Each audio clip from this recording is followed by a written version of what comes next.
Boche gold and diamonds. Buy now pay later. ശാസ്ത്രീയ മാലിന്യ സംസ്കരണത്തിന് തുമ്പൂർ മൊഴി പദ്ധതി നടപ്പിലാക്കി പട്ടാമ്പി നഗരസഭ. 24 ലക്ഷത്തോളം രൂപ ചെലവഴിച്ച് മിനി സിവിൽ സ്റ്റേഷൻ കോമ്പൗണ്ടിലും ഗവൺമെന്റ് കോളേജിലും സ്ഥാപിച്ച പ്ലാന്റ് പ്രവർത്തനം ആരംഭിച്ചു. മാലിന്യ സംസ്കരണത്തോടൊപ്പം ജൈവവളം ഉൽപ്പാദിക്കുന്നതാണ് തുമ്പൂർ മൊഴി പദ്ധതി. നഗരവും പരിസര പ്രദേശങ്ങളും സമ്പൂർണ്ണ മാലിന്യമുക്തമാക്കുന്നതിനും ശാസ്ത്രീയ മാലിന്യ സംസ്കരണം നടപ്പാക്കുന്നതിനുമായാണ് നഗരസഭ തുമ്പൂർ മൊഴി പദ്ധതി നടപ്പിലാക്കിയത്.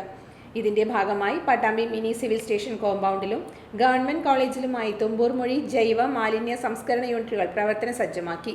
ദിനം 1.05 ടൺ ശേഷിയുള്ള 7 തുമ്പൂർ മൊഴി യൂണിറ്റുകളാണ് സ്ഥാപിച്ചിട്ടുള്ളത്. നഗരസഭാ അധ്യക്ഷൻ ടി.പി. ഷാജി ഉദ്ഘാടനം ചെയ്തു. Kerala veterinary and animal science സർവകലാശാലയുടെ ബ്രീഡിംഗ് ഫാമിൽ വികസിപ്പിച്ചെടുത്ത ഒരു പദ്ധതിയാണ് ഈ തുമ്പൂർ മൊഴി എന്ന പദ്ധതി. ആയതുകൊണ്ടാണ് അതിന്റെ തുമ്പൂർ മൊഴി എന്ന പേരിൽ അറിയപ്പെടുന്നത്. ഭക്ഷ്യ വസ്തുക്കൾ, അതുപോലെ തന്നെ ഇലകൾ, പച്ചക്കറി മാലിന്യം തുടങ്ങിയവ സംസ്കരിച്ച് വളമാക്കുന്ന ഒരു പദ്ധതിയാണ് തുമ്പൂർ മൊഴി പദ്ധതി.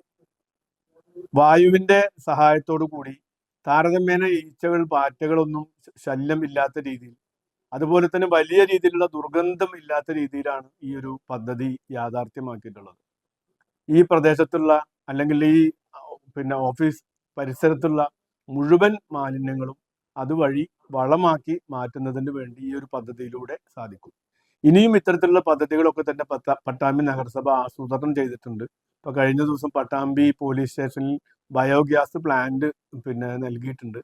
അതിന് സമാനമായ രീതിയിൽ ഇതുപോലെ തന്നെ കൂടുതൽ ഉദ്യോഗസ്ഥരുള്ള എല്ലാ ഓഫീസുകളിലും മാലിന്യ സംസ്കരണ പദ്ധതികളുമായിട്ടാണ് നഗരസഭ മുന്നോട്ട് പോയിക്കൊണ്ടിരിക്കുന്നത്. Kerala veterinary and animal science സർവകലാശാലയുടെ ബ്രീഡിംഗ് ഫാമിൽ വികസിപ്പിച്ചെടുത്ത സവിശേഷമായ ഒരു മാലിന്യ സംസ്കരണ രീതിയാണ് തുമ്പൂർ മൊഴി. വായുസഞ്ചാരത്തിന്റെ സഹായത്തോടെ ജൈവ മാലിന്യങ്ങൾ വേഗത്തിൽ വിഘടിപ്പിച്ച് ഗുണമേന്മയുള്ള കമ്പോസ്റ്റാക്കി മാറ്റാൻ ഈ സംവിധാനത്തിന് സാധിക്കും. ദുർഗന്ധവും പ്രാണികളുടെ ശല്യവുമില്ലാതെ വളരെ ലളിതമായി ഭക്ഷണ അവശിഷ്ടങ്ങൾ, ഇലകൾ, പച്ചക്കറി മാലിന്യങ്ങൾ എന്നിവ ഇതിലൂടെ എളുപ്പത്തിൽ വളമാക്കി മാറ്റാൻ കഴിയും. നഗരസഭാ വൈസ് ചെയർപേഴ്സൺ അസ്ന ഹനീഫ അധ്യക്ഷത വഹിച്ചു. നഗരസഭാ സെക്രട്ടറി ഡോക്ടർ എസ് അമൽ, നഗരസഭാ സ്ഥിരം സമിതി അധ്യക്ഷന്മാർ, വിവിധ വാർഡ് കൗൺസിലർമാർ, താലൂക്ക് പോലീസ് ഉദ്യോഗസ്ഥർ, ആരോഗ്യ വിഭാഗം ജീവനക്കാർ, പൊതുപ്രവർത്തകർ തുടങ്ങിയവർ പങ്കെടുത്തു.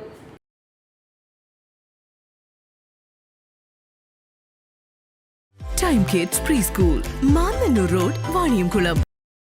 Dot view news. കാഴ്ചകളാണ് ലോകം, കണ്ടു തുടങ്ങുക.